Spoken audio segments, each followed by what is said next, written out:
I never thought I'd be sharing this tale, but here I am. I'm a 28-year-old man who's faced a tough road, especially when it comes to family.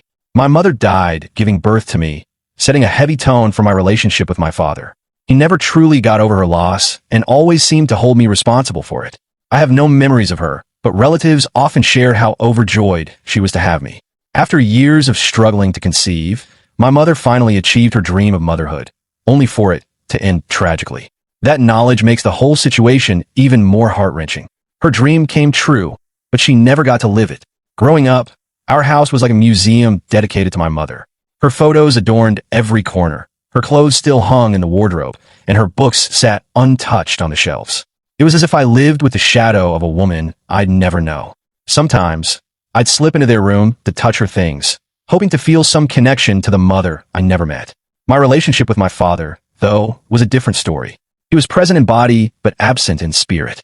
He made sure I was fed, clothed, and got to school, but there was no warmth, no affection, no hugs, no kind words, not even a nod for my efforts. I felt like a stranger in my own home. Most days, he barely acknowledged me, and when he did, it was usually to scold me or compare me to my cousin, Liam. Liam's dad, my uncle, passed away in a car crash when Liam was 7, and my father took him under his wing. I still recall the day we got the news about my uncle. It was a gloomy Tuesday afternoon, and I was at the kitchen table doing homework when the phone rang. My father answered, his face collapsing as he listened. That was the only time I ever saw him cry. After hanging up, he sat silently at the table, staring into nothingness for what seemed like forever. Liam started spending more time at our house after that. At first, I was thrilled, thinking another kid around might liven things up and maybe even soften my dad. But I soon realized Liam's presence only worsened our dynamic. My father would say things like, "Why can't you be more like Liam?" Or Liam would never do that. It felt like Liam was the son he truly wanted, and I was just an inconvenience. Liam was outgoing, athletic, and charismatic, qualities I didn't have. He was the center of attention, while I was quiet and loved books. My father ate it up. I tried so hard to win his approval. I studied his hobbies, earned good grades, and joined every sports team I could.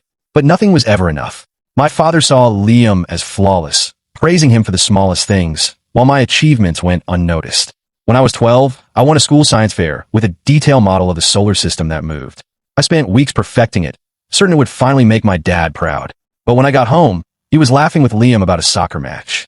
I shared my victory, and he just gave a curt nod before turning back to Liam. It was like I didn't exist. As we grew older, the favoritism only deepened. Liam and I were in the same grade, and people often compared us. I outperformed him academically in high school, but my father always found ways to diminish my success. Liam's focus— I can't tell all in the short story. For the full story, link below.